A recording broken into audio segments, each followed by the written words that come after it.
All right guys, यहाँहरू सम्पूर्णलाई नमस्कार अनि स्वागत छ हाम्रो यस कार्यक्रममा। सो आज चाहिँ हामीसँग हुनुहुन्छ एनआरएनए च्याप्टरका अध्यक्ष कुलप्रसाद दाई। सो यहाँलाई स्वागत छ।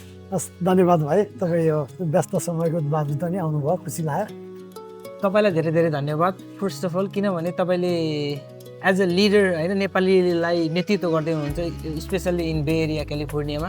सो आज चाहिँ हाम्रो विशेष यो भिडियो चाहिँ हामीले किन पनि कैद गरिरहेको छौँ भनेदेखि चाहिँ नेपाल परेड डे हुँदैछ। अबको 5 दिन, ठ्याक्कै 4 दिन 5 दिनभित्रमा परेड डे हुँदैछ र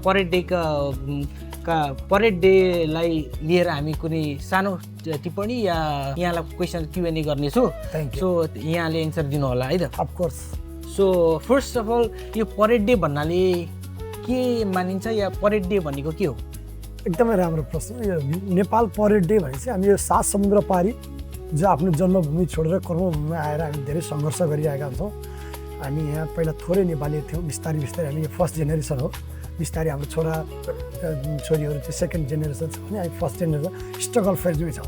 हाम्रो नेपालीको पहिचान, नेपालीको कला संस्कृति र वेशभूषालाई चाहिँ हाम्रो जुन कला र संस्कृति वेशभूषा छ त्यसलाई चाहिँ विदेशी भूमिमा पनि हाम्रो नेपालीको युनिटी कस्तो छ, नेपालीको चाहिँ डायस्पोरा कति लामो छ होइन, नेपालीको अस्तित्व के छ भनेर चाहिँ हामी नेपाल सानो देश भए पनि यो प्रदेशमा आएर चाहिँ हामीले चाहिँ यो परेड मार्फत नेपालीको एक दिन चाहिँ एउटा विशेष दिन जसमा चाहिँ सान फ्रान्सिस्कोमा चाहिँ हामी चाहिँ त्यहाँ वाक गरेर चाहिँ हाम्रो चाहिँ संस्कृतिलाई चाहिँ झल्काउनको लागि नेपाल डे परेड गर्नेछ।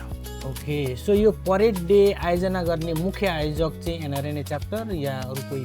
एकदमै यो फर्स्ट पेजबाट नै एनआरएनए क्यालिफोर्निया च्याप्टर नै हो यसको आयोजक र यसमा पार्ट अफ द अर्गनाइजेसन सबै बे एरियामा जति पनि सङ्घ संस्थाहरू हुनुहुन्छ र हाम्रो अभिभावकको रूपमा अहिले भर्खरै 7-8 महिना भयो हाम्रो नेपाल सरकार consulate general of San Francisco उहाँहरूले डिप्ली उहाँहरू पनि लाग्नु भएको छ। त्यही भएर एनआरएनए एज देखिनलाई एनआरएनए क्यालिफोर्निया च्याप्टर अर्गनाइजर भए तापनि सम्पूर्ण बे एरियामा जति पनि सङ्घ संस्थाहरू हुनुहुन्छ र हाम्रो कन्सुलेट जनरल लगायत सम्पूर्ण तपाईँ हामी नेपालीको साझा कार्यक्रम हो यो। सो यस कार्यक्रममा चाहिँ हामी नेपालीले गर्ने कार्यक्रममा प्राय प्रमुख अतिथि भन्ने हुन्छ नि, यसमा चाहिँ प्रमुख अतिथि भन्ने त्यस्तो केही छ कि छैन? एकदमै प्रमुख अतिथि भन्दैमा चाहिँ त्यस्तो ठ्याक्कै अहिले प्रमुख अतिथिको चाहिँ भइहाल्छ। हरेक कार्यक्रममा सभापतित्वदेखि प्रमुख अतिथि विशिष्ट अतिथि हुन्छ। त्यसमा चाहिँ हामीले विभिन्न केन्द्रदेखि एनआरएनएको च्याप्टरदेखि केन्द्रसम्मका सम्पूर्ण सिनियर लिडरहरू सबैलाई बोलाउँदैछौँ, यहाँ लोकल सङ्घ संस्थाका प्रतिनिधिहरू।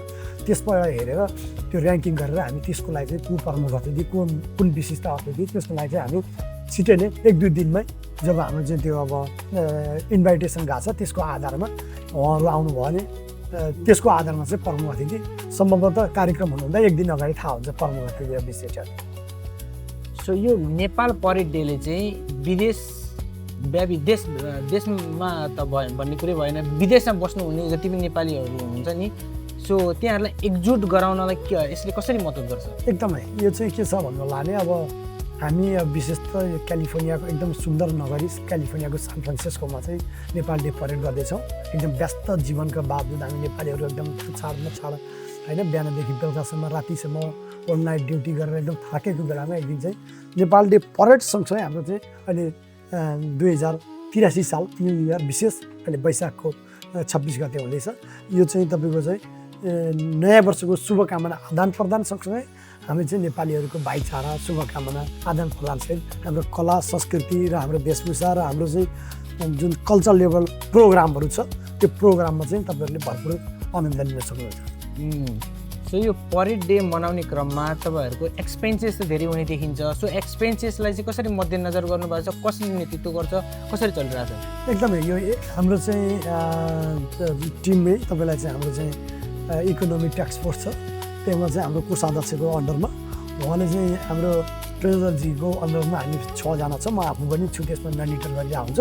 र मेन भनेको एक कम्युनिटीका तपाईँ हामी जस्तो लिडर, तपाईँ हामी जस्तै तपाईँको चाहिँ जति पनि नेपालीहरू जो चाहिँ एनआरएनमा आबद्ध र नेपाली सङ्घ संस्थालाई आबद्ध गर्ने सम्पूर्ण बे एरियामा हुनुभएका र अल ओभर द अमेरिका सबैजनाले चाहिँ डोनेसन थोरै धेरै सहयोग गर्नुभएको छ। त्यही पैसा चाहिँ हामी चाहिँ यो पर्मिटदेखि लिएर आएर विभिन्न किसिमका एक्सपेन्सन लजिस्टिक पार्टहरू होइन, झन्डादेखि लिएर आएर यो दोसल्लादेखि लिएर आएर कार्यक्रमको फर्मेटहरू बनाउन, त्यहाँको स्टेजदेखि लिएर आएर होइन, अब कलाकारहरूलाई बनाउने अनि टोकन अफ लदेखि सबैको लागि चाहिँ हामी त्यही नै खर्च गर्छौँ। त्यसकै लागि नै छ। र कतिपय कुराहरू चाहिँ बे एरियामा भएका विभिन्न सङ्घ संस्थाहरूले कसैले म पानी सहयोग गर्छु, कसैले म चाहिँ जुस सहयोग गर्छु भनिरहेको छ। हामीले फुडको लागि पनि हामीले आह्वान गरिरहेको छौँ। सम्बन्धित कुनै संस्थाले फुड पनि थोरै भए पनि हामी त्यहाँ जानेहरूलाई चाहिँ खानाको पनि व्यवस्था गरिदियो भने त्यो पनि हामी त्यसको पनि सबैलाई आभारी गरिरहेका छौँ। अनि लेट्स सी हेरौँ 1-2 दिनमा त्यसको पनि फाइनल हुन्छ।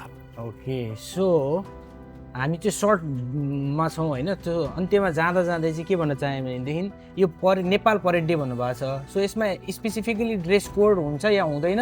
यदि हुन्छ भने त्यो ड्रेस कोड नभएको मान्छेहरू आउने कि नआउने? एकदमै राम्रो कुरो। प्रायः जसो हामी प्रदेशमा आएर बसेपछि एउटा हाम्रो दौरा सुरुवाल, नेपालीहरूको दौरा सुरुवाल, अब तपाईँको चाहिँ अरू जनजातिहरूको आफ्नो वेशभूषाको एउटा ड्रेस घरमा दराजमा तपाईँलाई चाहिँ लकरमा झुन्डिरहेको हुन्छ। त्यो लाएर आयो भने त्यो एकदम मिश्रित हुन्छ, राम्रो पनि देखिन्छ त्यहाँ। किनभने स्वयं फुलबारीमा चाहिँ ढकमक्क डिफ्रेन्ट तरिकाको फुलहरू भयो भने त्यो हेर्नमा आकर्षक हुन्छ। एउटा मात्र रङ हेर्नु र आकाशको इन्द्रेणी हेर्नुमा फरक हुन्छ। त्यस्तै सम्भवतः तपाईँहरूसँग आफ्नो जात जाति आफ्नो वेशभूषा छ भने त्यसमा आउनुमा आग्रह गर्छु। मे 10 आउँदैछ, आइतबारको दिन सान फ्रान्सिस्कोमा भव्य र सबै हुँदैछ। त्यसमा चाहिँ हाम्रो चाहिँ विभिन्न यो एउटा चाहिँ तपाईँले भने अहिले परेड भन्दै हेर्नु, अर्को कुरा के छ भने परेड मात्र होइन, हामी परेड भनेको चाहिँ हाम्रो 1 घन्टा सवा घन्टा जति परेड हुन्छ। सान फ्रान्सिस्को सिटी हलबाट हामी तपाईँलाई चाहिँ मार्केट स्ट्रिट हुँदै गएर चाहिँ फेरी बिल्डिङको अगाडि चाहिँ हाम्रो कार्यक्रम विसर्जन हुन्छ। त्यहाँ चाहिँ हाम्रो स्टेज प्रोग्राम हुन्छ। त्यहाँ गुरुङको नाच हुन्छ, त्यहाँ मगरको नाच हुन्छ, त्यहाँ तपाईँ राईको हुन्छ, त्यहाँ तपाईँलाई चाहिँ तामाङको हुन्छ, शेर्पाको हुन्छ, सम्पूर्ण त्यहाँ नेवारको हुन्छ। सम्पूर्ण जनजातिको आफ्नो सांस्कृतिक पहिचानसहितको त्यहाँ चाहिँ वेशभूषासहित उहाँहरूको आफ्नो नाच, आफ्नो कला, आफ्नो झाँक्री प्रदर्शन हुन्छ भने नेपाली लोकगीतहरू पनि हुन्छ। र त्यहाँ यसो चाहिँ नितान्त धेरै यो भाषण र आसनभन्दा पनि एउटा चाहिँ इन्टरटेनमेन्ट गर्ने किसिमले एकदमै सबैजनालाई चाहिँ तपाईँलाई चाहिँ एउटै उमा चाहिँ बसेर हेर्न लायक एकदमै राम्रो होइन उत्कृष्ट किसिमको कार्यक्रम हुँदैछ। सम्पूर्ण बे एरियावासी, बुवा आमा, दाजुभाइ, दिदीबहिनी, सम्पूर्ण क्यालिफोर्नियावासी, अमेरिकावासी सम्पूर्णलाई चाहिँ म चाहिँ एनआरएन क्यालिफोर्निया तर्फबाट र मेरो आफ्नो व्यक्तिगत तर्फबाट सान फ्रान्सिस्कोमा हुन गइरहेको नेपाल डे परेड एकदम भव्य र सभ्य हुँदैछ। र हामी कार्यक्रमको अन्तिम उमा चाहिँ फेसमा हामी चाहिँ कार्यक्रम करिब अन्तिममा आइसकेको छ। अलिअलि लजिस्टिक पार्टहरू बाँकी छ र हाम्रो पूर्ण रूपमा तयारी, फुलफिल रूपमा तयारी हुँदैछ र डोनेसनका कामहरू उठिरहेछ, सहयोग गरिरहनु भएको छ दादाहरूले। र सम्भवतः कार्यक्रम एकदमै राम्रो यसभन्दा अगाडि भन्दा अनि अहिले अझ त्यो यसभन्दा अगाडि जति राम्रो थियो त्योभन्दा पनि अझ केही त्यो गल्तीहरू छ भने त्यसलाई सुधारेर एकदम राम्रो चाहिँ कार्यक्रम गर्ने पक्षमा हामी आयोजकको तर्फबाट हामी भरपुर चाहिँ लागिरहेका छौँ। ग्रेट। सो अन्त्यमा यस कार्यक्रम आयोजना एकदम ह्युज इभेन्ट तपाईँको जानकारी आएअनुसार ह्युज बनाउने भन्ने हुनुहुन्छ।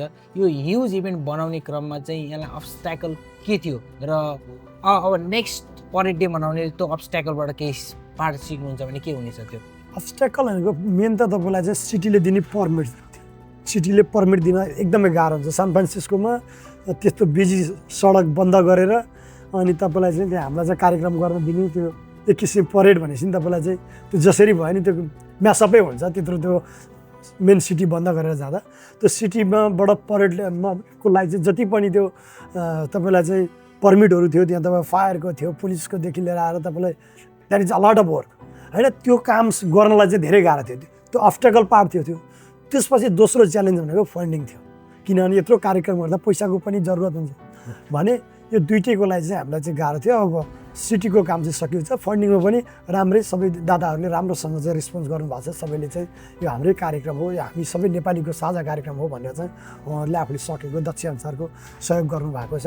त्यही भएर त्यति धेरै अब्स्ट्याकलहरू देखेको छैन र कार्यक्रम एकदम स्मुथ रूपमा र राम्रो एकदम सटिक, स्विट, छोटो र मिठो एकदम राम्रो कार्यक्रम छ।